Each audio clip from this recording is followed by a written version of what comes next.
continue d'éroder l'autorité de l'État et pose une menace alarmante pour la population. Le pays en est à sa 3e année de transition politique suite à l'assassinat du président Jovenel Moïse en 2021.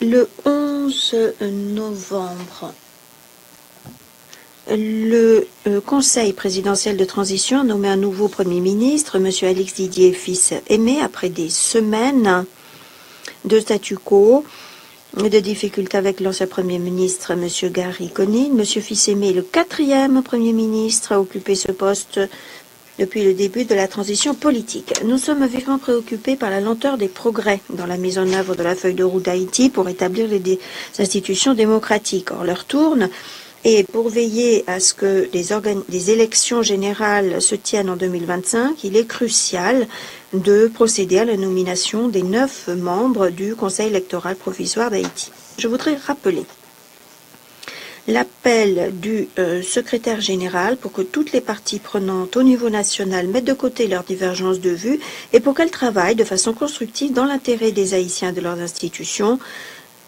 en proie à de multiples difficultés de taille. Le BNU continue d'utiliser ses bons offices pour appuyer le processus politique, y compris pour favoriser la participation de la société civile dans la transition, mettant particulièrement l'accent sur les jeunes. Excellence. Les conditions de sécurité en Haïti continuent de se dégrader. Le jour même de la prise de pouvoir du Premier ministre, une série d'incidents choquants est survenue alors même que 4 aéronefs commerciaux ont été frappés par des tirs venant de gangs, ce qui a, selon nos indications, blessé un membre de l'équipage. En conséquence, l'aéroport international de Port-au-Prince reste fermé. L'administration de l'aviation fédérale des États-Unis a interdit aux vols commerciaux américains d'arriver en Haïti ou de partir d'Haïti jusqu'au 12 décembre et nombre de transporteurs aériens internationaux ont suspendu leurs vols. Ils vont le faire, selon les annonces, pendant encore plus de temps. Ces mesures ont suspendu l'accès international à la capitale et limité considérablement nos capacités à transporter le personnel international, le personnel des Nations Unies par voie aérienne, selon que de besoin. Les entrées et sorties de la capitale et du reste du pays sont également perturbées. Aujourd'hui, grâce aux efforts concertés des Nations Unies, un hélicoptère des Nations Unies a pu reprendre ses opérations à Port-au-Prince. Il s'agit d'un hélicoptère du service aérien d'aide humanitaire. C'est la 2e fois cette année que des groupes armés exploitent des moments d'instabilité politique pour resserrer leur emprise sur Port-au-Prince en ciblant l'aéroport. Contrairement à ce qui s'est passé en mars, des gangs armés ont pris directement pour cible des avions commerciaux avec plusieurs passagers à bord lors du décollage ou de l'atterrissage. Suite à la fermeture récente de l'aéroport international, des bandes organisées ont même intensifié leurs attaques coordonnées et bien orchestrées.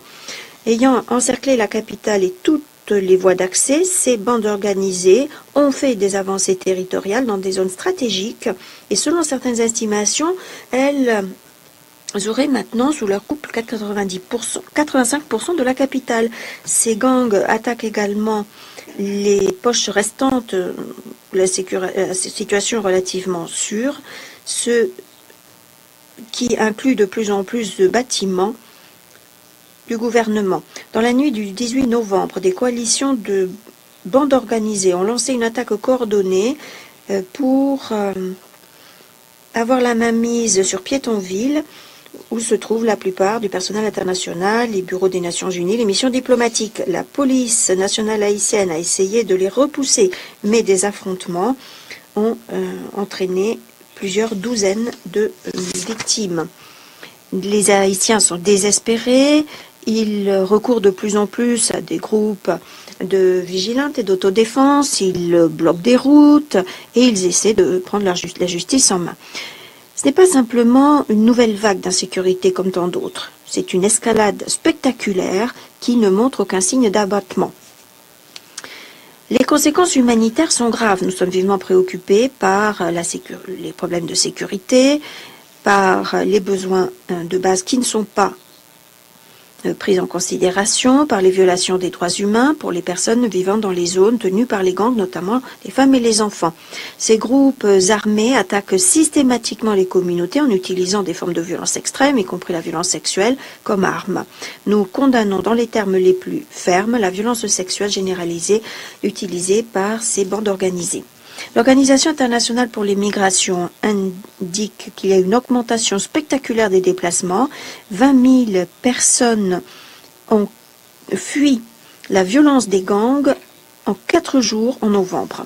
Ceci s'ajoute aux 700 000 personnes déplacées environ à Haïti, selon les chiffres de septembre 2024. En outre, plus de 167 000 Haïtiens ont été déportés de plusieurs pays jusqu'à présent cette année, parmi lesquels 35 000 depuis le 1er octobre.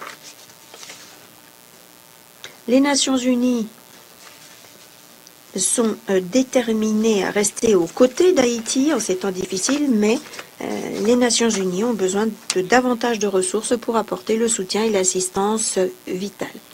À l'heure actuelle, 674 millions de dollars ont été demandés pour Haïti dans le cadre du plan de réponse humanitaire. Le financement, à l'heure actuelle, est à hauteur de 43% simplement. Monsieur le Président, le début du déploiement, le 25 juin, de la mission multinationale d'appui à la sécurité autorisée par le Conseil a marqué un jalon important dans la réponse de la communauté internationale à la demande d'assistance présentée par Haïti. Ces efforts multinationaux ont été possibles grâce aux contributions du Kenya, qui est à la tête de la mission, ainsi que des Bahamas, du Belize et de la Jamaïque. De surcroît, des contributions financières volontaires, du matériel et du soutien logistique de pays donateurs, y compris du Canada, de la France, de l'Allemagne et des États-Unis, ont été cruciales. Néanmoins, sur les 2500 personnes qui devaient être déployées, 400 l'ont été simplement. Si bien que la mission multinationale d'appui à la sécurité, la MSS, n'en est qu'à sa phase de déploiement initiale, elle n'a pas atteint son plein potentiel. Le Fonds d'affectation spéciale des Nations Unies pour la MSS a mobilisé 96,8 millions de dollars. Il en faut beaucoup plus, de toute urgence. Pour que la MSS puisse s'acquitter pleinement de son mandat et puisse obtenir tous ses effectifs, les donateurs internationaux publics et privés doivent agir immédiatement. S'il n'y a pas d'augmentation durable et soutenue des contributions volontaires de la part des États membres, la MSS risque fort de ne jamais avoir tout le matériel à sa disposition, de ne jamais être entièrement déployée et de ne pas pouvoir appuyer la police nationale haïtienne. Nonobstant l'ampleur du défi, la politique nationale haïtienne persiste et continue à lutter contre les gangs. Néanmoins, la police se heurte à de nombreuses difficultés, une pénurie de ressources matérielles, financières et humaines, si bien qu'elle a beaucoup de mal à préserver ses succès opérationnels. Tout retard supplémentaire, toute lacune opérationnelle pour apporter le soutien à la sécurité internationale à la police nationale haïtienne, que ce soit par le BLMSS ou que ce soit dans le cas d'une assistance bilatérale, risque d'entraîner un effondrement des institutions de sécurité nationale. Et ceci pourrait entraîner un effondrement de l'autorité de l'État, rendant intenables les opérations internationales et le soutien aux Haïtiens dans le besoin dans le pays. Ce résultat serait inexcusable pour les Haïtiens qui ont déjà beaucoup trop enduré. Excellence, dans son allocution à l'Assemblée générale le 26 septembre, l'ancien président du Conseil présidentiel de transition, M. Edgar Leblanc fils, a demandé que commencent des discussions sur la transformation de la mission en opération de maintien de la paix. Son successeur, la présidence tournante, M. Leslie Voltaire, a réitéré cette demande dans un courrier qu'il a adressé au Conseil de sécurité le 21 octobre, courrier dans lequel il demande la transformation de la MSS au plus tôt. Une résolution adoptée par le Conseil permanent de l'Organisation des États américains le 13 novembre a pris instamment le Conseil de sécurité de donner suite de toute urgence à la demande d'Haïti afin que la MSS soit transformée en opération de maintien de la paix.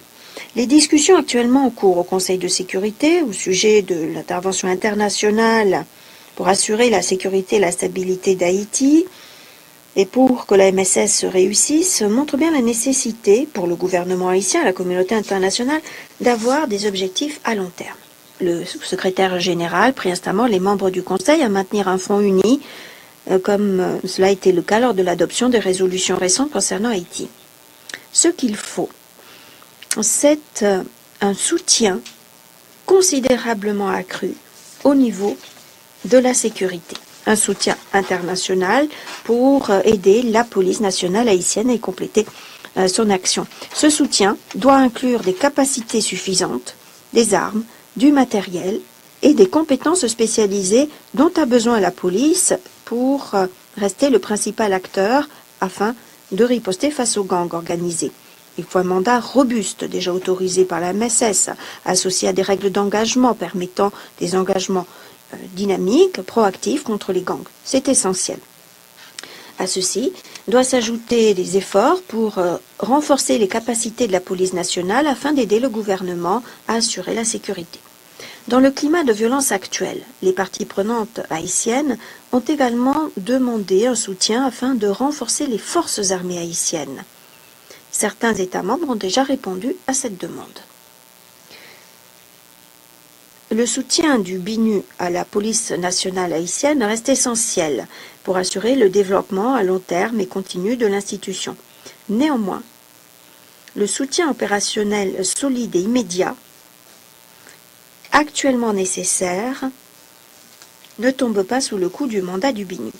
Pour veiller à ce que les gains obtenus en matière de sécurité s'inscrivent dans la durée, il faut en faire davantage pour contrer le flux illicite de drogue, d'armes et de munitions.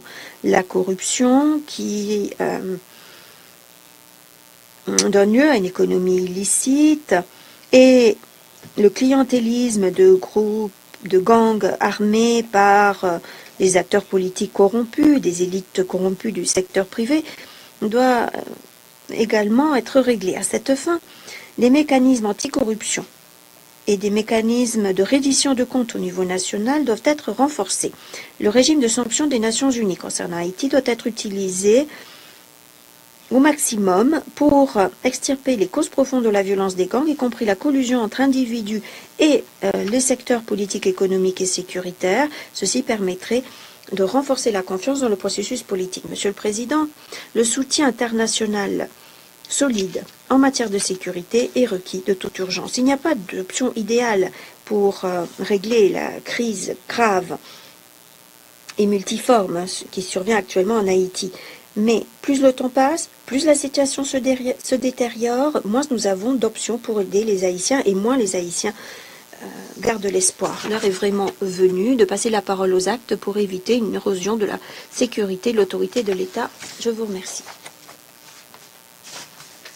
Je vous remercie. Je donne maintenant la parole à Madame Monica Juma, conseillère à la sécurité nationale, président du Kenya.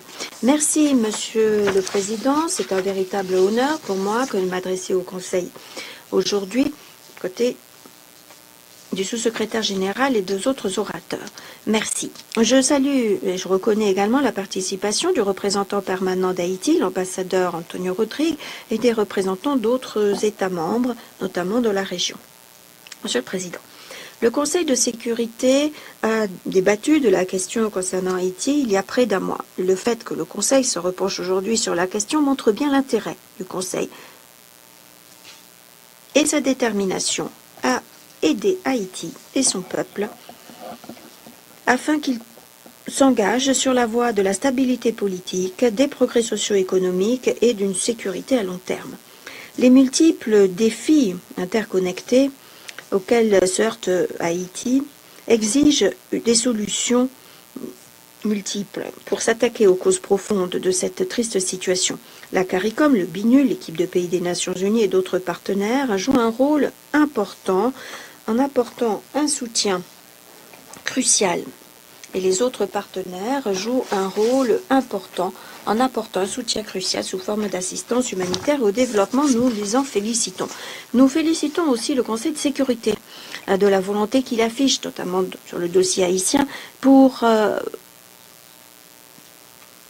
trouver des solutions novatrices afin d'extirper le fléau de la violence des gangs et du crime à Port-au-Prince. Nous avons vu les solutions novatrices du Conseil dans le cadre du régime des sanctions, créé par la résolution 2635. Il faut rappeler que le Kenya a appuyé cette résolution. Nous saluons donc la décision récente du Conseil de renforcer et d'élargir la portée des sanctions pour envoyer un message clair aux chefs de gang et à leurs complices, indiquant par là même que le Conseil ne tolérera ni le crime ni la violence contre les civils en Haïti.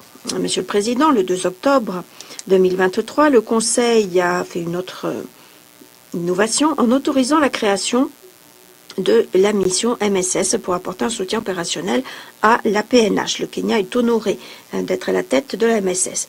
Nous nous félicitons du courage et de la détermination de la police nationale haïtienne qui, malgré toutes les difficultés, malgré le manque de matériel, a, aux côtés de la MSS, participé aux opérations conjointes d'apaisement et de lutte anti-gang. Cela a permis de récupérer les infrastructures cruciales, y compris l'Académie de police nationale, le palais national, l'hôpital national, l'aéroport, le port et les voies d'accès cruciales. Tous ces efforts ont permis au gouvernement de fonctionner à nouveau et de prester les services voulus. Dans les domaines qu'elle contrôle, la MSS permet l'acheminement de l'aide humanitaire. Cela permet d'espérer une reprise des services sociaux, tels que la réouverture des écoles, des hôpitaux, un retour à une économie lucrative dans les zones autrefois tenues par les gangs. Et elle jouera certainement un rôle crucial pour faciliter la tenue des futures élections, comme le prévoit la résolution 2699. Ces succès, si fragiles puisse-t-il paraître, confirment l'évaluation du Kenya, à savoir que la MSS est une mission possible. Notons toutefois qu'à ce jour, le déploiement n'est fait qu'à 16%. C'est très bas.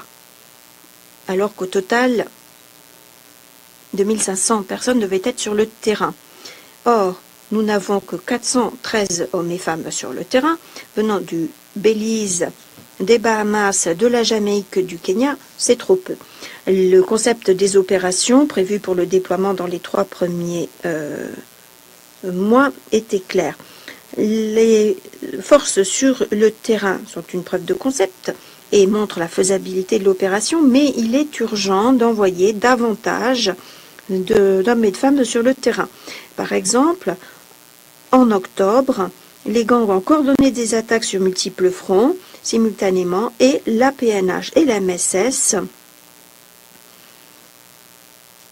ont eu beaucoup de mal, étant donné qu'elles n'avaient pas assez d'effectifs. Nous nous félicitons du fait qu'un certain nombre de pays soient prêts à participer à la mission et nous espérons que ce sera bientôt le cas. Pour ce qui est du Kenya, les 617 officiers spécialement formés restants ont déjà été formés et sont prêts à la mission.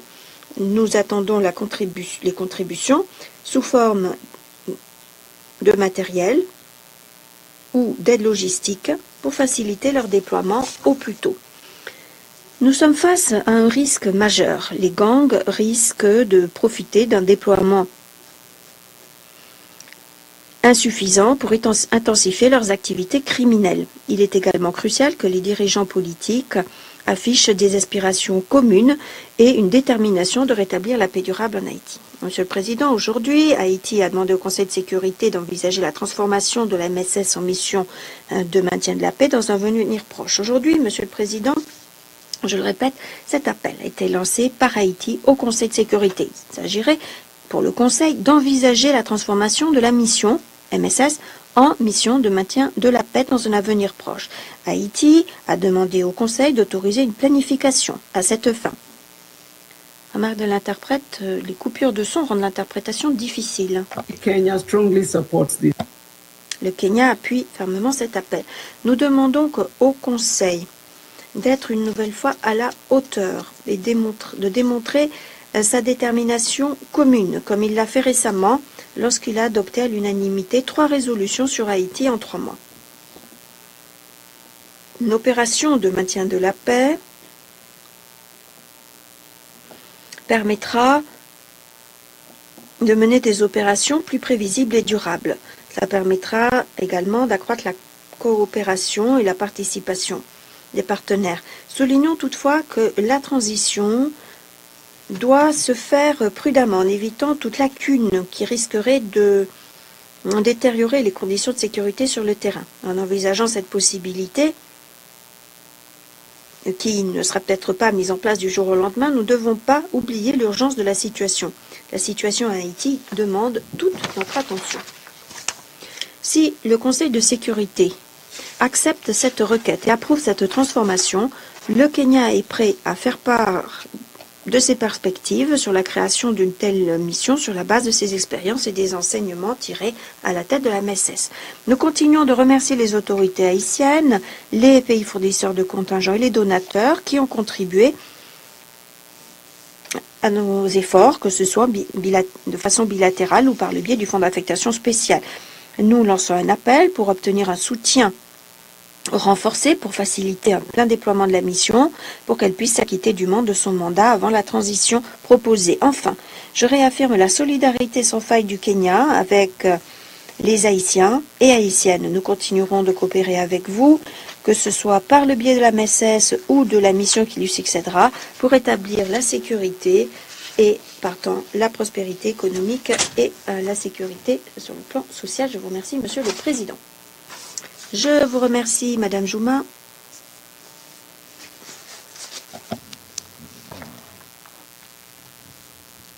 Je donne la parole à Monsieur Jean-William Pape.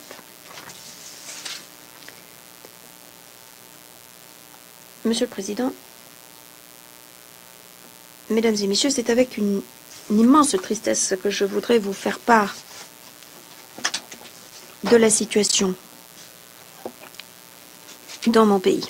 Je suis professeur de médecine clinique à la faculté de médecine Weill Cornell à New York et directeur du centre Guesquio à Port-au-Prince en Haïti. Après avoir terminé ma formation aux États-Unis en tant que spécialiste de maladies infectieuses, je suis retournée sur ma terre natale en 1979. Mon travail à Haïti a toujours été difficile et productif. J'ai commencé à l'hôpital de l'université publique, la plus grande du pays. J'étais spécialiste de la lutte contre la diarrhée infantile, une condition qui, à l'époque, était la cause principale de décès en Haïti et dans les pays en développement. Grâce à la thérapie de réhydratation orale et d'autres solutions novatrices, nous avons pu réduire la mortalité infantile, qui est ainsi passée de 40% à moins d'1% en un an. À partir de là, nous avons élargi le programme au niveau national.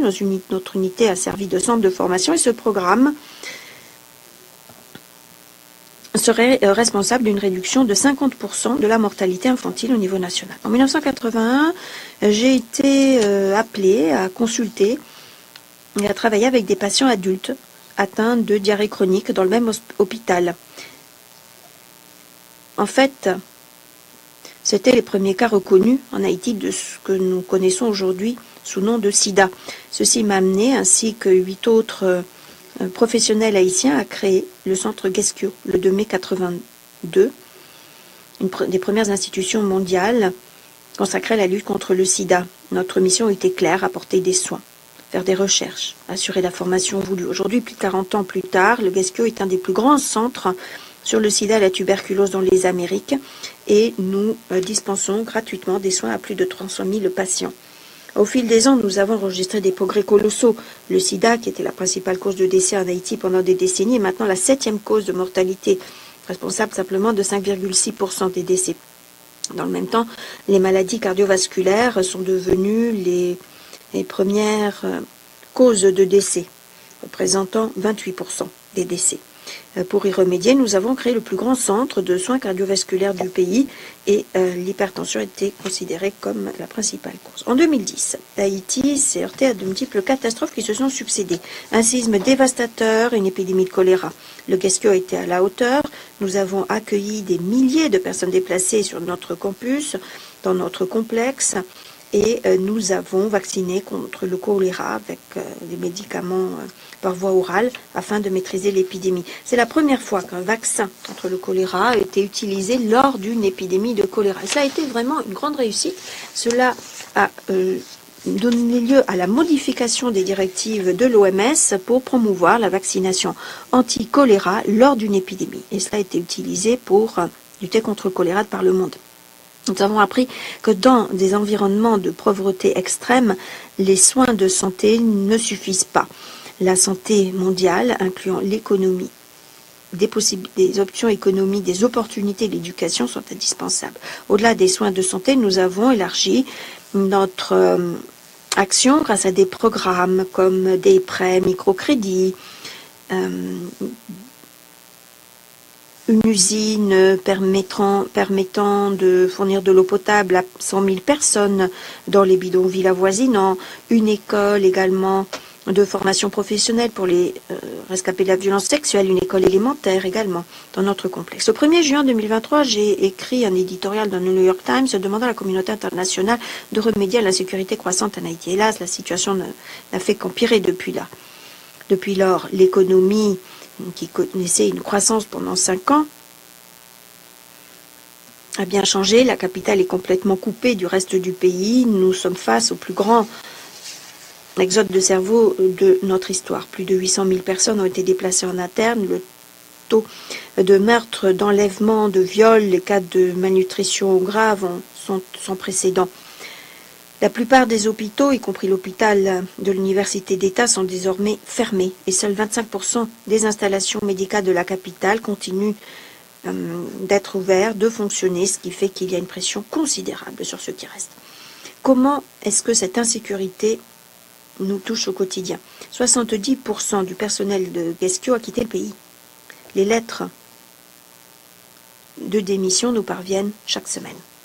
68% de nos employés ont dû quitter leur foyer. Très souvent, avec simplement les habits qu'ils portaient ce jour-là.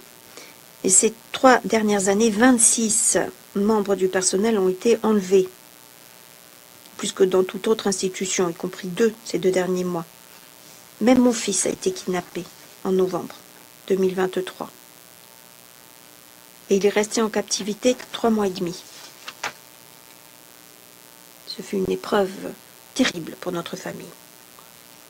Mais nous sommes arrivés à survivre en nous adaptant constamment.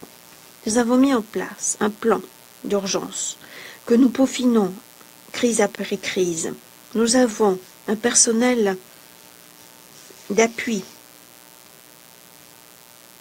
pour les positions, les postes cruciaux. Et nous dispensons une formation en TIC, dans les laboratoires et en médecine. Nous avons des liens très étroits avec la communauté locale. Cela a été essentiel pour garantir notre résilience, mais la réalité reste triste. Combien de temps pouvons-nous encore continuer à travailler dans ces conditions? Sans votre soutien, tous les progrès que nous avons faits pour lutter contre les maladies infectieuses et chroniques vont disparaître. Il est facile de partager de tristes statistiques, mais cela ne représente pas entièrement le coût humain, ce que cela signifie pour la population qui doit connaître ce triste quotidien, cet enfer jour après jour. Que disons-nous à une fille de 13 ans qui a été victime d'un viol collectif, est tombée enceinte, était trop jeune pour comprendre ce qui arrivait à son corps. Nous l'avons aidée à accoucher d'un bébé qu'elle a immédiatement rejeté, dont elle ne veut toujours pas.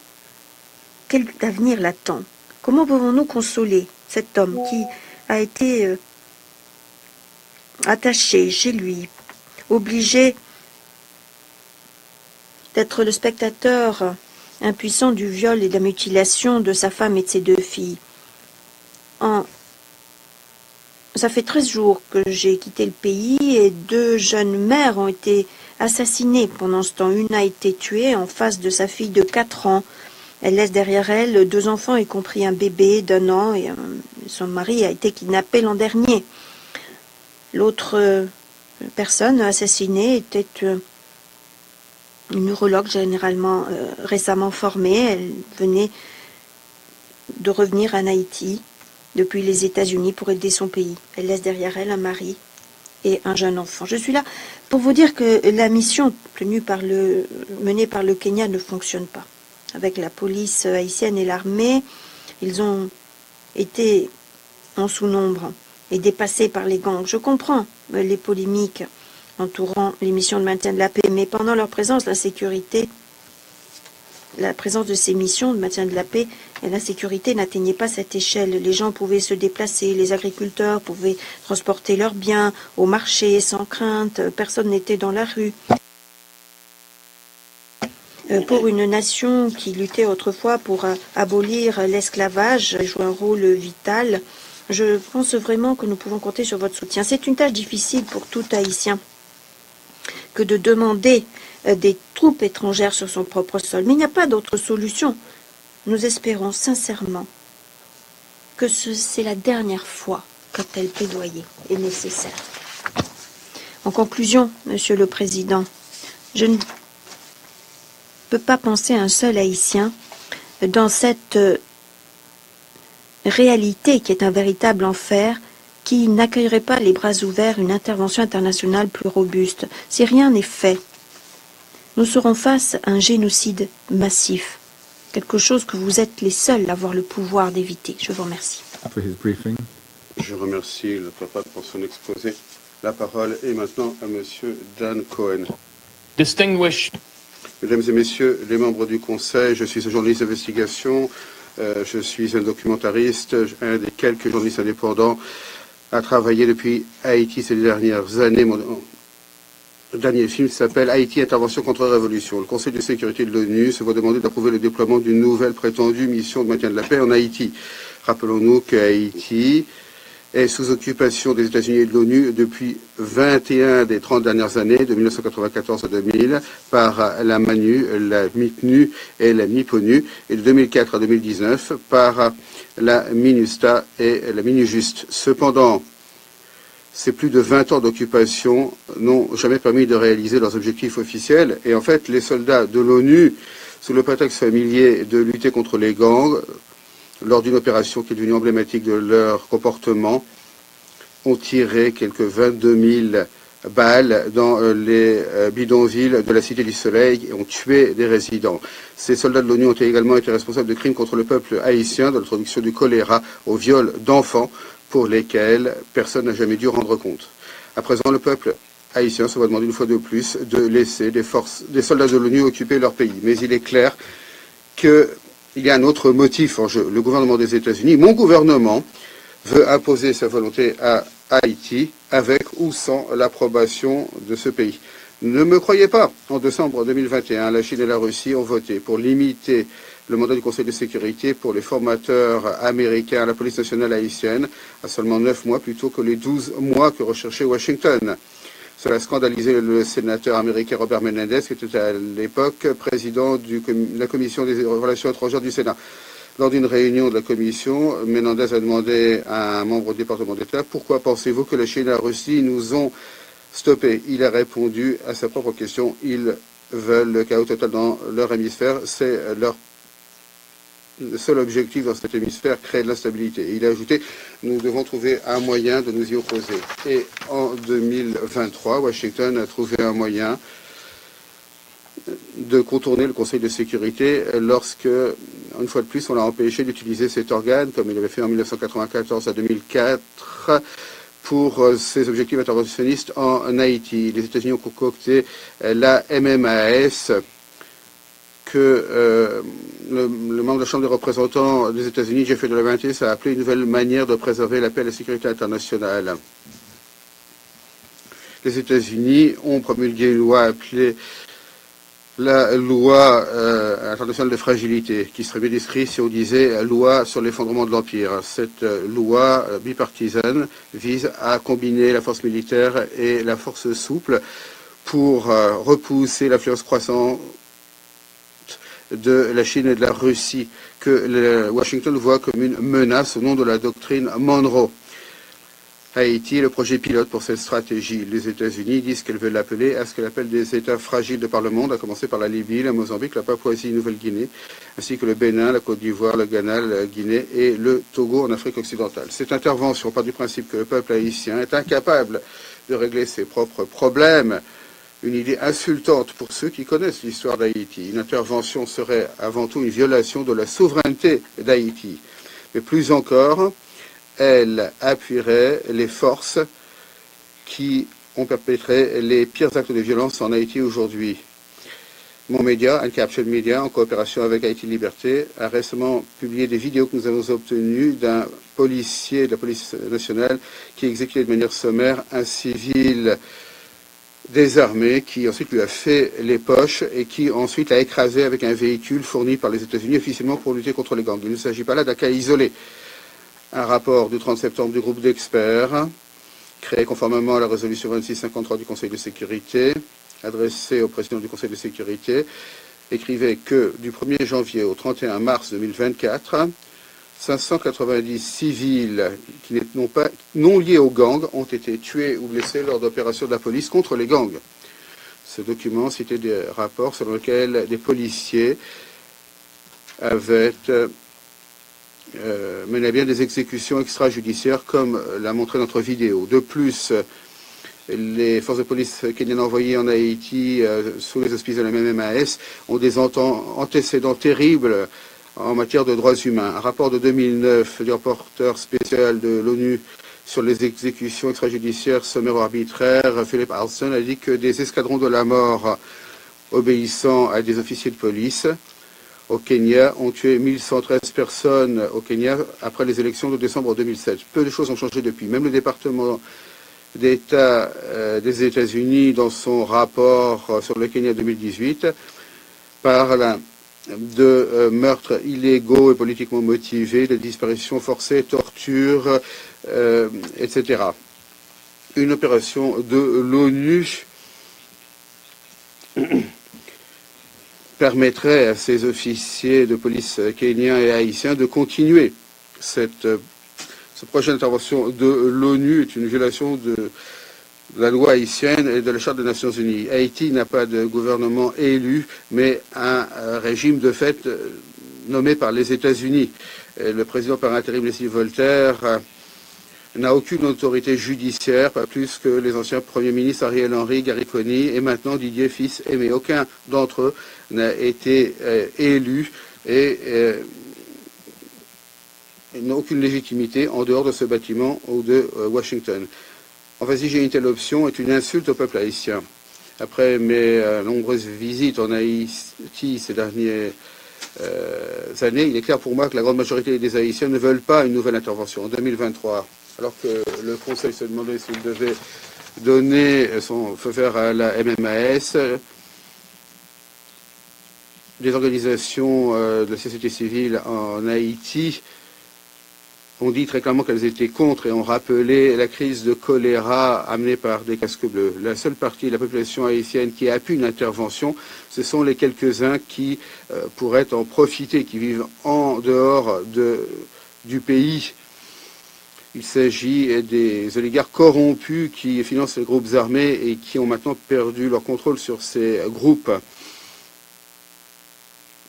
et que Washington considère comme les futurs dirigeants d'Haïti. Pour quiconque penserait qu'une intervention armée étrangère profiterait au peuple haïtien, ce qui est naïf, il suffit d'examiner les résultats des précédentes interventions et de se souvenir du proverbe « La folie, c'est de continuer à faire la même chose et d'attendre des résultats différents ». En fait, cette intervention pourrait être encore pire. Haïti est inondé d'armes militaires importées des États-Unis en raison d'une législation laxiste sur les armes et de frontières poreuses. Une intervention se heurterait à une résistance et ferait de nombreux morts au sein de la population haïtienne et des soldats de l'ONU. Il faut respecter la souveraineté d'Haïti, mais il faut d'abord que le peuple haïtien la rétablisse lui-même. Ce sont les Haïtiens, pas les étrangers, qui doivent choisir leurs dirigeants et leur avenir. Merci. Je remercie M. Cohen pour son exposé. La parole est maintenant aux membres du Conseil qui souhaitent prononcer des déclarations. La parole est à la Chine. Monsieur le Président, la Chine et la Russie ont demandé l'organisation de ces séances d'information sur la question relative à Haïti pour deux raisons. Premièrement, obtenir des informations actualisées sur la situation sur le terrain en Haïti et deuxièmement, entendre des points de vue sur cette proposition visant à déployer une nouvelle opération de maintien de la paix en Haïti. Je remercie le secrétaire général, M. Yen Cha, ainsi que Mme Juma pour leurs exposés. J'ai également écouté attentivement les déclarations des représentants des organisations de la société civile. Je souhaite la bienvenue à cette séance aux représentants d'Haïti et d'autres pays. Monsieur le Président, la question d'Haïti est à l'ordre du jour de Conseil depuis plus de 30 ans maintenant, au cours de ces 30 dernières années. Nous avons, dans cette salle, constaté le va-et-vient des cycles de la crise de ce pays, ainsi que l'augmentation constante des souffrances et de la tragédie du peuple haïtien. En juillet 2021, l'assassinat de l'ex-président haïtien Moïse a déclenché un nouveau cycle de chaos en Haïti. Depuis plus de 3 ans, Haïti connaît un vide de gouvernance nationale, l'intensification de luttes internes, le déchaînement des gangs, la violence et le choléra.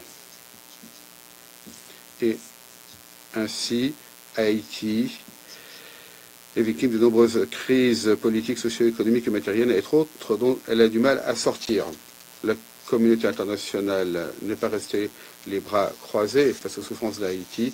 Elle a toujours fourni un soutien pour atténuer les souffrances du peuple haïtien. Le Conseil de sécurité a continué à délibérer sur Haïti. Il appelle toutes les parties et factions haïtiennes à mettre de côté leurs intérêts, faire preuve de responsabilité, accorder la priorité à l'intérêt du pays et de la population, accélérer le processus politique.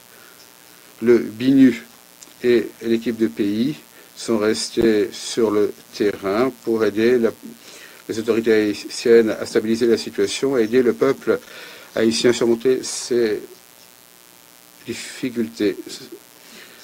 Le Conseil de sécurité a adopté une résolution 2022 qui imposait des sanctions telles que le gel des avoirs, l'interdiction de déplacement, l'embargo sur les armes contre les gangs haïtiens.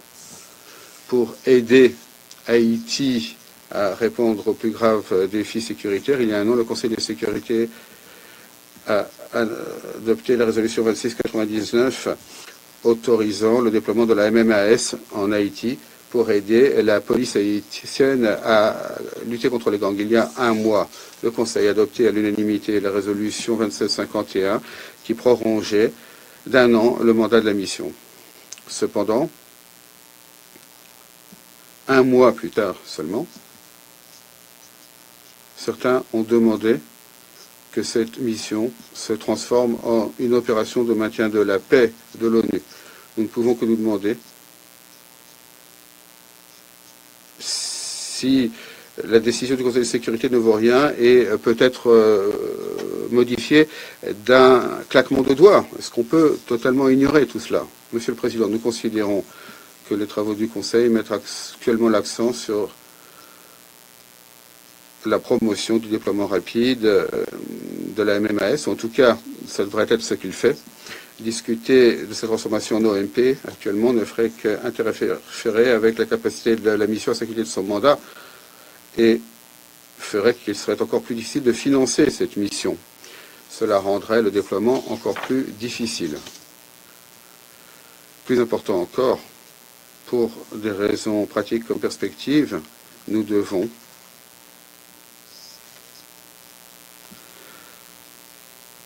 être extrêmement prudents en matière de déploiement d'une OMP en Haïti. D'un point de vue pratique, le secrétaire général dit dans le nouvel agenda pour la paix que les OMP doivent être déployées pour appuyer un processus politique clairement défini. Le secrétaire général lui-même, à de nombreuses reprises, a souligné que le déploiement d'une OMP devrait dépendre du fait qu'il y ait une paix à maintenir. Il est clair qu'actuellement, que ce soit politiquement ou en matière de sécurité, Haïti ne réunit pas les conditions en matière de paix.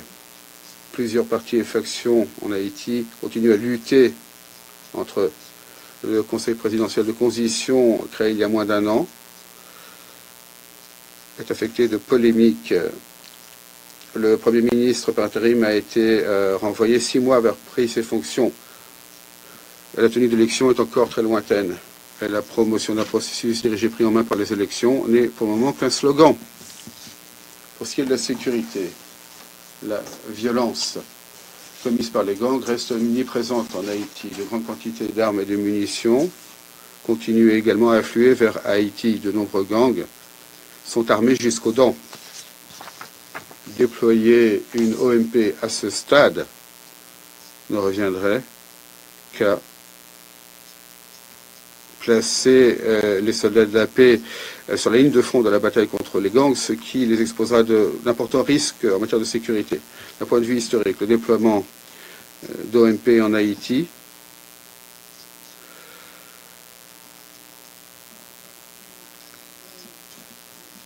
ont connu des moments douloureux. En 1994, le Conseil de sécurité a voté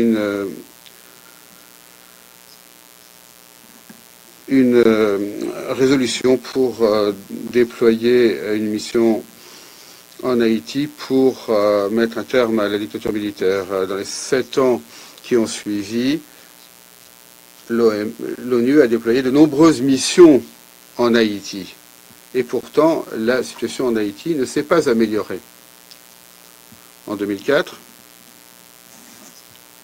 une fois de plus, à l'initiative des États-Unis, le Conseil a adopté une résolution autorisant une nouvelle force multinationale à Haïti pour appuyer la poursuite du processus politique et le maintien d'un environnement sûr et sécurisé. 3 mois plus tard, la force multinationale a été transformée en une opération de maintien de la paix de l'ONU. Lors des 15 ans qui ont suivi, l'ONU a déployé la MINUSTA, la Minute Juste, et aujourd'hui, il y a le BINU. De 1994 jusqu'à aujourd'hui, le maintien de la paix à ONU a été présent pendant 30 ans pour un coût total de plus de 8 milliards de dollars. Selon certains chiffres, entre 2004 et 2019, 75 États membres ont envoyé 110 000 soldats de la paix en Haïti, dont 188 ont été tués en faisant leur devoir en Haïti. En échange pour des investissements si importants pour un tel coût, qu'a obtenu la communauté internationale? Le chaos constant, le cycle des crises en Haïti et la résistance et les ressentiments du peuple haïtien face aux opérations de maintien de la paix de l'ONU. Monsieur le Président, la position de la Chine sur Haïti est claire et cohérente, constante. Le 22 février 2021, lors d'une réunion du Conseil sur Haïti, j'ai dit que les enseignements tirés au fil des années ont montré que, à moins que toutes les factions politiques en Haïti assument leurs responsabilités, fassent preuve de volonté politique et œuvrent ensemble à la stabilité et au développement de leur pays, aucun effort externe, donc une assistance extérieure, ne pourrait être utile. Et cette déclaration vaut toujours aujourd'hui. C'est pourquoi je la répète ici aujourd'hui. Permettez-moi également de souligner que, en dernier recours, il incombe au peuple haïtien lui-même de faire sortir Haïti de la crise. Aucune intervention extérieure ne peut régler les problèmes fondamentaux. Haïti doit le plus rapidement possible s'efforcer d'atteindre l'indépendance et le développement et l'autonomie. Nous considérons qu'il faut continuer à aider le peuple haïtien dans ce processus. La Chine voudrait également jouer un rôle constructif à cet égard. Je vous remercie, Monsieur le Président. Je remercie le représentant de la Chine pour sa déclaration. La parole est maintenant au représentant de la Fédération de Russie.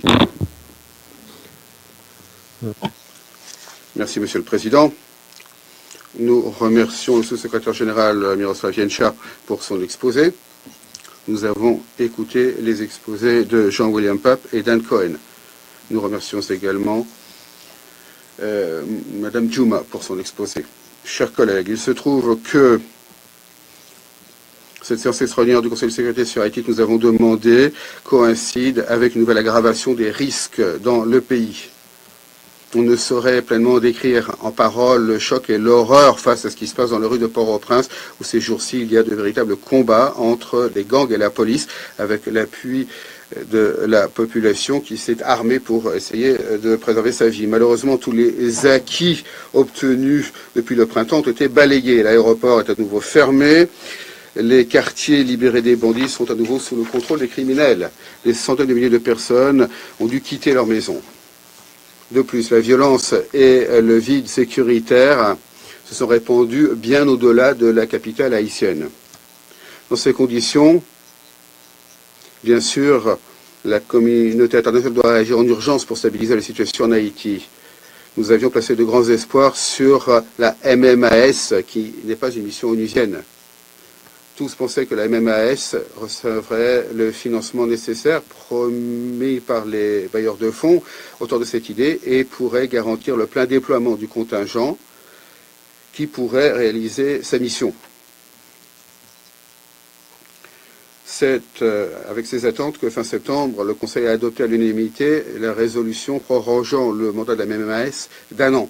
Cependant, il semble que ces problèmes et les incertitudes face auxquels nous avions lancé des avertissements il y a 1 an sont devenus des obstacles insurmontables pour la mission.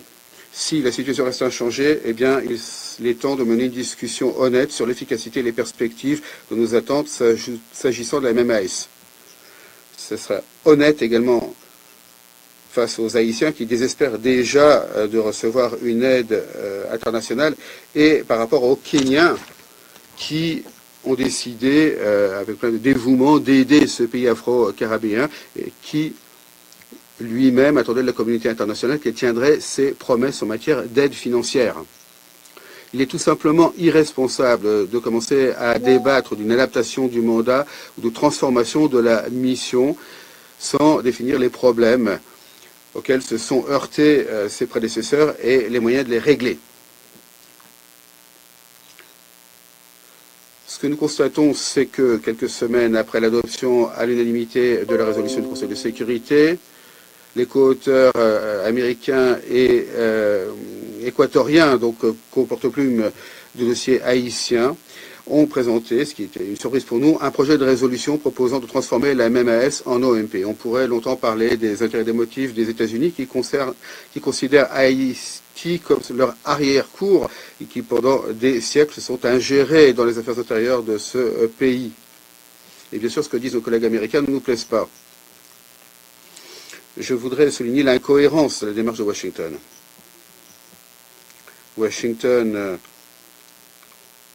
certains jours, certaines forces politiques haïtiennes, certains jours d'autres, et de la même manière, son attitude face aux interventions en Haïti ne cesse de changer.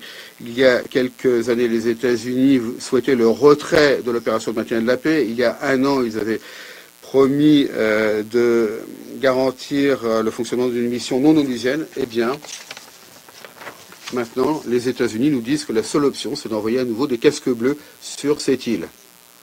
Nous ne soyons pas surpris si dans quelques jours, nous assistons à un nouveau virage à 180 degrés de la politique américaine concernant Haïti.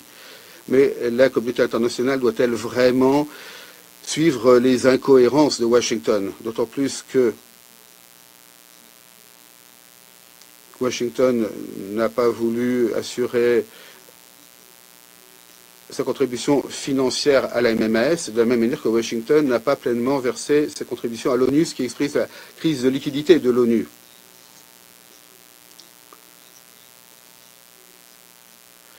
Et cette idée des États-Unis de renvoyer des soldats de la paix est extrêmement polémique au sein de la société haïtienne. C'est ce que nous a dit Dan Cohen, qui se base sur ses contacts personnels avec les Haïtiens. Il est évident que on n'a pas oublié en Haïti les tristes enseignements de la MINUSTAH et que la population a toutes les raisons d'être extrêmement méfiante face à une nouvelle intervention étrangère. On ne peut pas non plus parler de véritables demandes de la part d'Haïti car il n'y a pas d'autorité légitime et les autorités intérimaires sont l'objet de dissensions internes. Donc de très nombreuses questions se posent. De plus, les conditions sur le terrain en Haïti ne conviennent pas des soldats de la paix et de l'ONU qui doivent maintenir la paix et non pas lutter contre les criminels dans des guérillas urbaines et sauver la police de l'ONU. Ce n'est pas notre analyse, mais celle du secrétaire général de l'ONU qui l'a de nombreuses fois répété. Si, comme en sont convaincus plusieurs membres du Conseil de sécurité, le temps est venu que le secrétariat présente un nouveau rapport sur la situation en Haïti, nous sommes prêts à discuter de la présentation optimale et du contenu que doivent prendre cette demande sans analyse prématurée et décision hâtive. Chers collègues, les événements tragiques en Haïti actuellement démontrent que, quelle que soit notre décision pour ce qui est du format de la présence internationale dans le pays, les Haïtiens ont besoin d'une aide de toute urgence maintenant. Et c'est maintenant que, à Port-au-Prince, la seule force qui lutte contre le criminel, c'est la police haïtienne et le petit contingent kenyan. Nous pensons qu'il est essentiel de fournir l'appui logistique et financier à la police et à la MMAS. Autrement, il ne restera tout simplement plus personne pour accueillir les soldats de la paix et autres sauveurs en Haïti. Enfin, et c'est l'essentiel, n'oublions pas que ce sont les Haïtiens eux-mêmes qui doivent décider de leur avenir et non pas des forces extérieures. Je vous remercie de votre attention. Je remercie le représentant de la Fédération de Russie de sa déclaration. Je donne la parole à l'Équateur. Je vous remercie, Monsieur le Président. Je remercie Monsieur Gencha, le sous-secrétaire général, et Madame Monica Juma, conseillère de la sécurité nationale, le président kenyan, de leurs remarques. Je remercie également Monsieur Pape des informations qu'il nous a fournies et j'ai également écouté avec intérêt l'autre représentant de la société civile.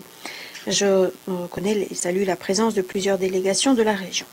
Monsieur le Président, chers collègues, depuis notre arrivée au Conseil de sécurité, nous avons assumé la responsabilité d'être co-rédacteurs sur le dossier haïtien, ce qui démontre bien la solidarité et l'attachement historique de l'Équateur au peuple haïtien.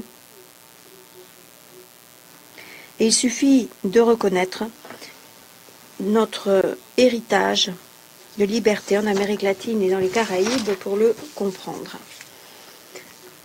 Face à la situation qui règne en Haïti, nous devons insister sur le rôle de l'appropriation nationale, tout en respectant la souveraineté, l'indépendance et l'intégrité territoriale. Une transition vers une démocratie durable est nécessaire conformément aux accords de gouvernance de transition du 11 mars sous l'égide de la CARICOM. Je reconnais le travail crucial effectué par le BINU pour faciliter le dialogue politique et le renforcement des institutions. Tout cela ne fait aucun doute. Mais aucun doute ne plane non plus sur le fait que la crise multidimensionnelle qui sévit en Haïti requiert aussi une réponse globale, appuyée par la communauté internationale. La crise humanitaire s'aggrave. Plus de la moitié de la population souffre d'une grave pénurie de denrées alimentaires. L'on craint que la famine n'apparaisse dans certaines régions. Les violations des droits humains ne cessent pas. Le recrutement d'enfants et la violence sexuelle et fondée sur le genre augmentent. L'élargissement, le renforcement, la brutalité des bandes criminelles principal coupable des exactions susmentionnées semble infini. L'autorisation de la MMAS, la mission, n'était pas l'objectif ultime, c'était un jalon nécessaire pour faire face aux défis immédiats en matière de sécurité en Haïti. Nous remercions le Kenya de son rôle moteur, ainsi que la CARICOM, qui montre bien comment la région et le monde sont unis pour répondre à cette crise. L'ensemble des éléments du puzzle de cette crise multidimensionnelle en Haïti, qui peut aggraver plus encore la précarité humanitaire d'une grande partie de la population, comme nous le voyons, nous amène nécessairement à vouloir répondre à la demande d'Haïti. Une demande qui bénéficie du soutien régional et qui consiste aussi à demander au secrétaire général un rapport permettant la transformation possible ou l'intégration de la MMAS en mission durable au sens large du terme. Le renouvellement du mandat de la MMAS en septembre dernier ne s'oppose pas à la prise de mesures concrètes pour faire face à une réalité changeante. Le Conseil permanent de l'Organisation des États américains a adopté le 13 novembre dernier la résolution 1268 par laquelle il constate l'appui régional à la demande d'Haïti. L'Équateur et les États-Unis demandent que cette résolution soit distribuée aux membres du Conseil de sécurité.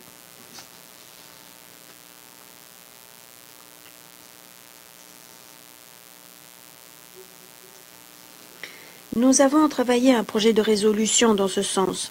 Ainsi, le Conseil de sécurité aura à sa disposition les informations nécessaires pour prendre une décision et pour tracer la voie la plus efficace. Ce projet de résolution inclut la quasi-totalité des propositions de 13 membres du Conseil de sécurité qui ont participé à un processus inclusif dans lequel 2 délégations ont refusé de participer. Ce dossier ne peut pas être politisé. Il ne faut pas non plus donner la priorité à des différences géopolitiques qui ne tiennent pas compte des besoins factuels du peuple haïtien.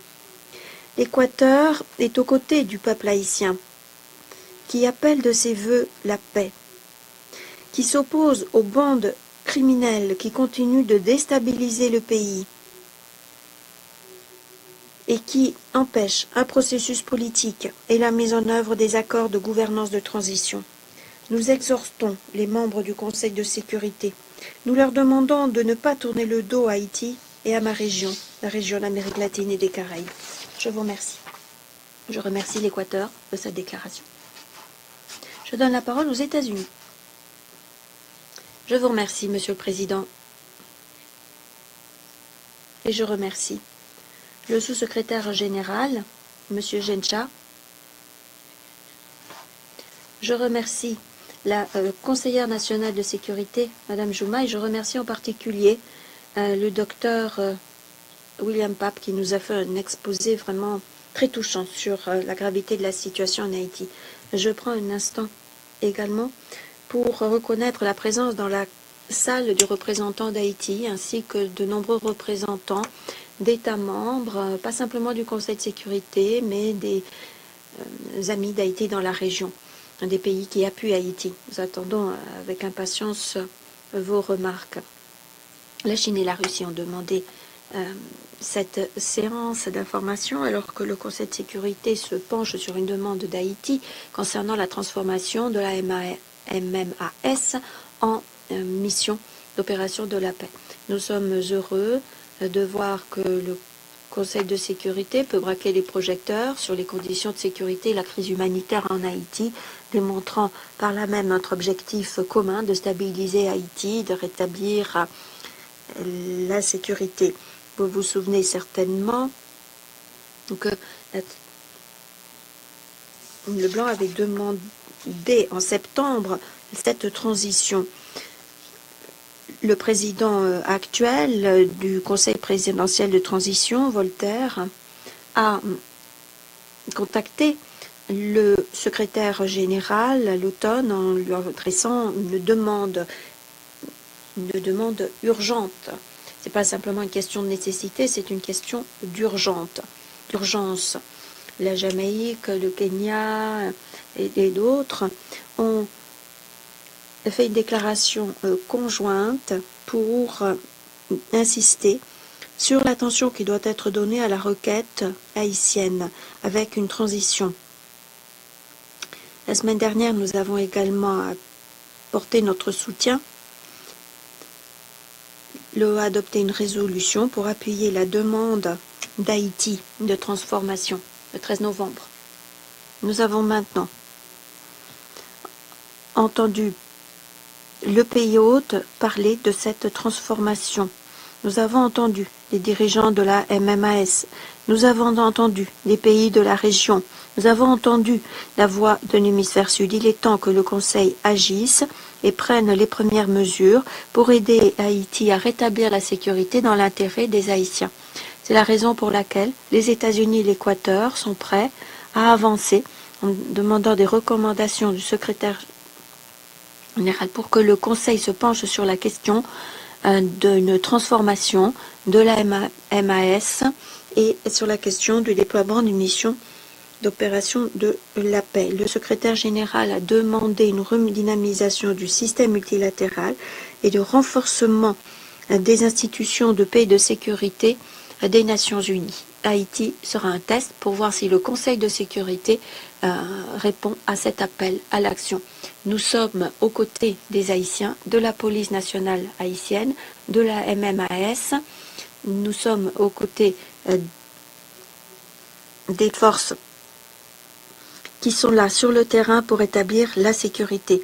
La mission MMAS et la PNH ont contribué à repousser les gangs, à capturer des armes dans différentes régions. Nous félicitons le Kenya pour sa détermination et son rôle moteur. Nous ne saurions pas où nous en sommes aujourd'hui sans cela. Nous remercions les contributeurs financiers à la MMAS et nous enjoignons d'autres délégations envisagées ou d'autres donateurs à envisager d'apporter une contribution. Les défis demeurent toutefois. Nous sommes d'accord avec Haïti, la région et les contributeurs à la MMAS, à savoir que la meilleure solution pour avancer, c'est de passer à une opération de maintien de la paix. Ceci faciliterait la mission, la MMAS, et cela aiderait les pays à utiliser davantage les structures de soutien et cela permettrait d'avoir un financement prévisible et durable. Les Nations Unies sont bien placées pour profiter du multilatéralisme, pour regrouper différentes capacités, différents acteurs de tout acabit. Et cela permet également de compléter les efforts en matière de consolidation de la paix, de développement. Les Nations Unies ont une longue histoire de missions de maintien de la paix, de nombreuses compétences qui permettent d'avoir des missions généralement bien déployées. Nous savons par ailleurs que les missions ne sont pas créées du jour au lendemain. Le Conseil doit agir dès maintenant pour jeter les bases pendant que la MMAS continue sa mission difficile. Il nous faut des informations viables pour répondre à l'appel d'Haïti le mieux possible. Nous enjoignons les collègues de ne pas bloquer une demande de rapport afin de voir comment répondre au mieux à la demande d'Haïti. Il y a des désaccords, des dissensions profondes, nous le savons, sur ce dossier, mais nous sommes déterminés à progresser. Rien qu'en 2024, le Conseil a adopté à l'unanimité 3 grandes résolutions, l'examen du mandat du BINU, le renouvellement du mandat de la MMAS et le renouvellement du régime de sanctions sur Haïti et l'élargissement de l'embargo. Nous sommes prêts à utiliser tous les outils des Nations Unies pour remédier à la crise haïtienne. Les membres du Conseil ont demandé à maintes reprises une solution avec Haïti à la tête de cette action pour appuyer aussi des élections libres et régulières dès que possible. Nous n'avons pas d'autre solution responsable que de répondre à cette demande. Les États-Unis sont certains que ce Conseil pourra une nouvelle fois montrer sa détermination de concert pour régler la crise en Haïti et pour avoir une mission de la paix, pour répondre au contexte, tirer les enseignements du passé, pour éviter de recommettre les erreurs du passé. Écoutons l'appel du pays hôte, son souhait de paix et de stabilité avec des élections libres et régulières dès que possible. Et si nous agissons dans ce sens, notre unité sera un message clair pour les Haïtiens, pour le monde. Et nous sommes à vos côtés. Merci. Je remercie les représentants des États-Unis. Je donne maintenant la parole à la République de Corée. Je vous remercie, Monsieur le Président, d'avoir convoqué cette réunion importante qui tombe à point nommé. Je voudrais tout d'abord adresser toute ma reconnaissance à Monsieur Yencha pour son exposé circonstancié. Je voudrais également remercier Madame Jouma, le Dr Pape et Monsieur Cohen qui nous ont fait part de leurs perspectives. Comme cela a été mis en exergue dans l'exposé d'aujourd'hui, la situation politique et les conditions de sécurité en Haïti continuent d'évoluer rapidement. Et les Haïtiens eux-mêmes ont de toute urgence besoin d'une décision claire de notre part. Cette année, nous avons déployé tous les efforts possibles. Nous avons, à l'unanimité, adopté 3 résolutions démontrant notre volonté politique collective et notre unité pour appuyer Haïti. Néanmoins, la situation se dégrade, ce qui signifie que nous devons aller encore plus loin. Je ne vais pas y aller par 4 chemins. La sécurité est cruciale à Haïti. Ce dont les Haïtiens ont besoin aujourd'hui plus que jamais, c'est d'un attachement plus solide et plus soutenu encore au renforcement de la sécurité. C'est précisément pour laquelle nous avons autorisé et appuyé la mission MMAS en Haïti. Cette mission a bien trouvé sa place, pris ses marques et contribué au rétablissement de la sécurité en collaboration avec la PNH. L'heure est venue toutefois d'être créatif et d'adopter des solutions à long terme. À cet égard, une mission de maintien de la paix pourrait être une option viable qui mériterait d'être examinée. Nous devrions nous pencher sur cette option pour 3 grandes raisons. Premièrement, une mission de maintien de la paix apporterait la viabilité requise, notamment pour ce qui est des ressources et du financement. Deuxièmement,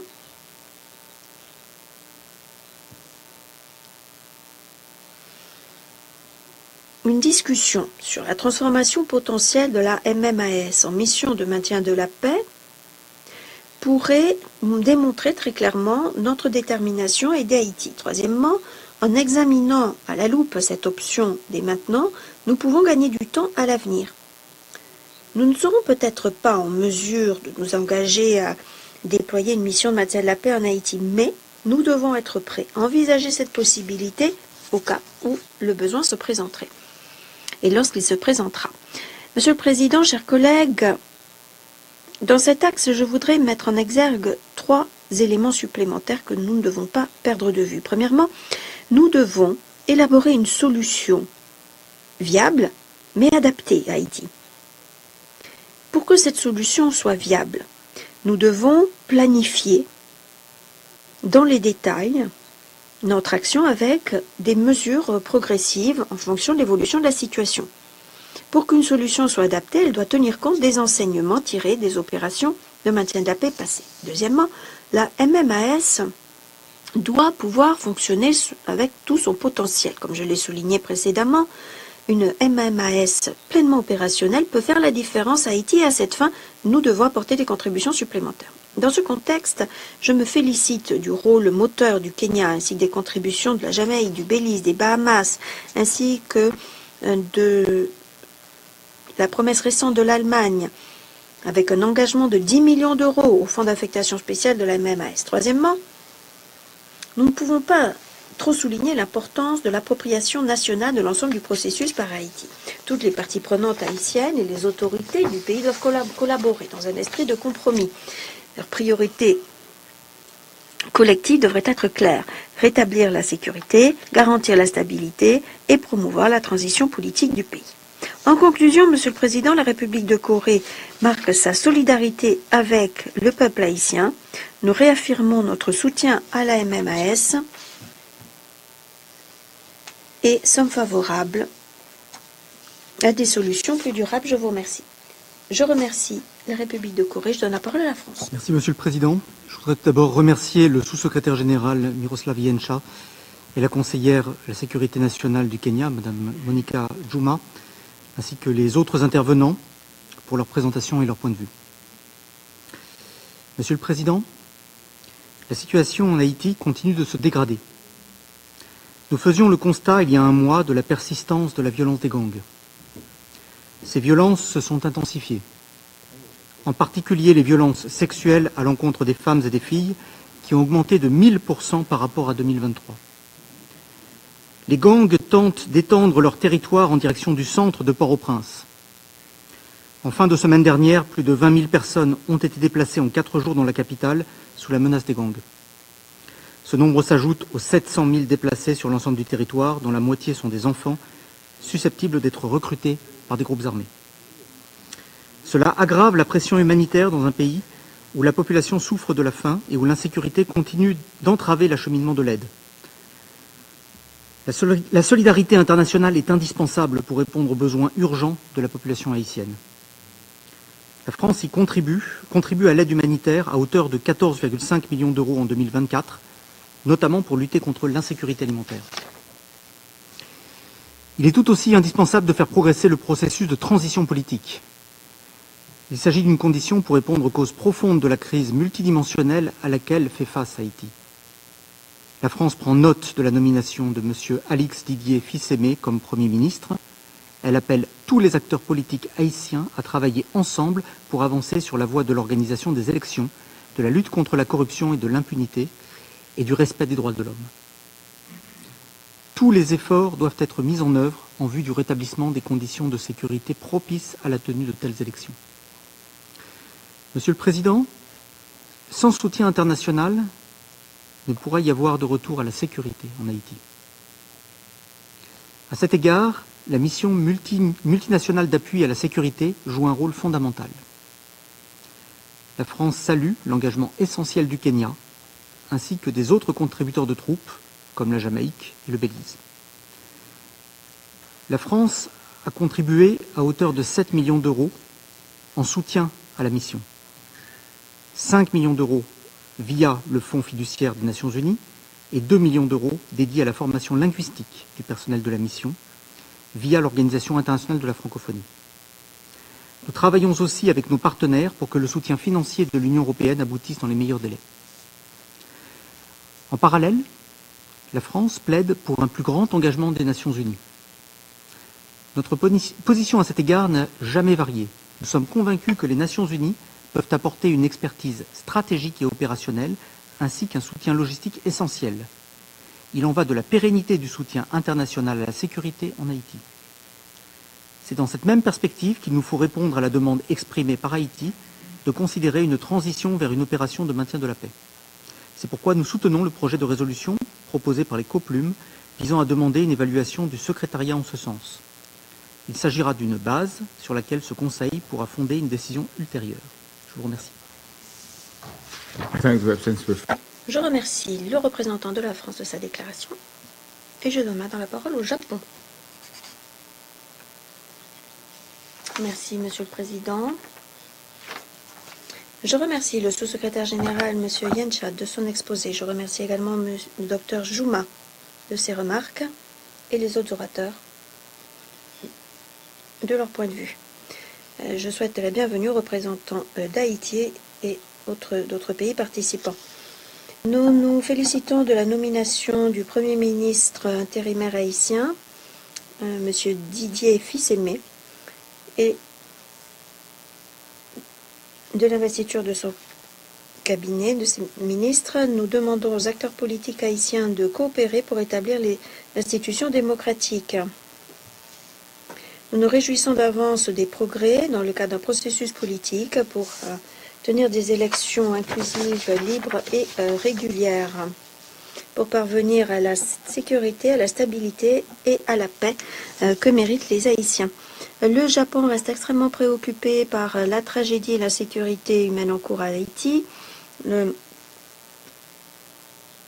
nombre croissant de morts et de personnes disparues, les violations des droits humains, les abus sexuels, les attaques contre les services essentiels perpétrés par les gangs. Face à cette situation urgente, une lueur d'espoir peut être trouvée dans les opérations conjointes entre la PNH et la MMAS pour lutter contre les gangs et améliorer la sécurité. J'appuie pleinement ces contributions courageuses et cette collaboration pour rétablir la sécurité et la justice pour les Haïtiens. Je voudrais également remercier le Kenya, le Belize, la Jamaïque, les Bahamas et d'autres pays, ainsi que toutes les parties prenantes qui ont rendu possible ces opérations. Toutefois, les difficultés demeurent et les ressources supplémentaires sont requises. Nous pensons qu'une identification plus détaillée et mieux évaluée des ressources et des besoins de la mission et du gouvernement haïtien permettra à la communauté internationale d'apporter un soutien plus ciblé. De surcroît, le rapport d'évaluation sur la mise en œuvre du mandat de la mission pourrait être un outil utile pour accélérer l'assistance internationale efficace. Le Japon, membre du Conseil de sécurité, a fait et continuera de faire tout son soutien pour aider le gouvernement haïtien et le peuple haïtien en contribuant aux discussions à cet égard. Le Japon prend également note de la lettre du président, ou plutôt du Conseil présidentiel de transition, qui a demandé au secrétaire général de prendre de toute urgence des mesures pour transformer la MMAS en mission de maintien de la paix dès que possible, ce qui permettrait d'avoir un mandat plus vaste et plus de fonds. Cette demande urgente, appuyée également par le Conseil permanent de l'OEA, mérite d'être dûment examinée. Nous estimons à cet égard qu'il est de la responsabilité du Conseil de procéder à un examen minutieux de cette option. C'est une solution possible pour l'avenir. Nous saluons ainsi les efforts déployés aussi par l'Équateur et les États-Unis pour veiller à ce que le Conseil réponde. Alors que nous examinons toutes les options pour appuyer Haïti, je souligne que toute tentative doit viser à compléter les efforts haïtiens et doivent pouvoir compter sur le soutien des Haïtiens et leur confiance. Il faut pour ce faire examiner toutes ces questions long et en large sur le plan stratégique en étroite coopération avec le peuple et le gouvernement haïtien en tenant compte des enseignements tirés des opérations précédentes et en adoptant une perspective à long terme. En conclusion, nous sommes prêts à aider les Haïtiens et leur gouvernement pour la sécurité et stabilité à long terme. Je vous remercie. La Suisse. Je remercie le sous-secrétaire général, M. Miroslav Yencha, et la conseillère à la sécurité nationale auprès du président du Kenya, Mme Monica Juma, pour leurs interventions. Nous remercions le Dr Pape de sa contribution. On prend note des remarques de M. Cohen. La crise multidimensionnelle en Haïti persiste, marquée par des graves violations et abus de droits humains, notamment de nombreux homicides, exécutions extrajudiciaires ainsi que des violences sexuelles et sexistes à grande échelle. La Suisse condamne cette violence brutale des gangs. Dans les mots de sœur Paesi Philippe, directrice d'école pour enfants des rues à Cité-Soleil, la situation n'est pas revenue à son point de départ, elle a empiré. Bien que certains progrès politiques aient été réalisés, les récents développements illustrent la fragilité politique. Nous appelons les acteurs politiques haïtiens à surmonter leurs différends pour rester sur la voie définie dans la déclaration finale de mars dernier. J'aimerais souligner 2 points fondamentaux. Premièrement, il faut briser le cercle vicieux de violence. Cela implique de garantir la mise en œuvre de l'embargo sur les armes et d'interrompre les flux illicites d'armes vers Haïti. Les menaces, la terreur et la violence des gangs contre la population doivent cesser. L'utilisation d'enfants par les gangs est inacceptable. Ceux déjà recrutés doivent être considérés comme des victimes et des survivants soutenus dans leur intégration, conformément aux normes internationales. Parallèlement, investir dans la prévention est crucial, notamment en garantissant l'accès à l'éducation. La fermeture de plus de 1000 écoles cette année, en raison de la situation sécuritaire, prive la jeunesse des perspectives. Cette situation est inacceptable. Deuxièmement, il est urgent d'améliorer la situation humanitaire. La violence des gangs pousse des milliers de personnes à fuir leur foyer. Plus de 700 000 personnes, dont plus de la moitié sont des enfants, sont déplacées et près de la moitié de la population fait face à une famine aiguë. Un accès humanitaire rapide, sûr et sans entrave reste indispensable pour sauver des vies. À cette fin, la Suisse reste engagée sur le terrain pour contribuer aux besoins humanitaires sans précédent du peuple haïtien. Monsieur le Président, cette situation menace la paix et la sécurité internationale. Ce Conseil, en accord avec les États de la région, doit agir avec solidarité envers le peuple haïtien. Nous saluons le leadership du Kenya dans la mise en œuvre du mandat de la MSS. Cependant, en raison de contraintes de ressources, la MSS peine à atteindre ses objectifs et la réalisation de ce mandat est en péril. La Suisse reste ouverte à examiner d'autres options, y compris transformer la MSS en une mission de maintien de la paix des Nations Unies, comme demandé par Haïti. Toutefois, il faut une paix à maintenir, ce qui passe également par la perspective d'un avenir politique stable. De plus, l'histoire complexe des missions en Haïti exige une approche réfléchie, tenant pleinement compte des leçons apprises. Une évaluation approfondie et exhaustive, définissant le mandat de manière précise, ainsi que la taille, la structure et les capacités d'une telle mission, basée sur les principes du maintien de la paix, serait un bon point de départ. Ce Conseil a déjà démontré à 3 reprises cette année sa capacité à trouver un consensus sur ce dossier. Nous devons poursuivre nos discussions dans cet esprit afin de répondre aux aspirations du peuple haïtien à vivre dans la paix et la sécurité. Je vous remercie.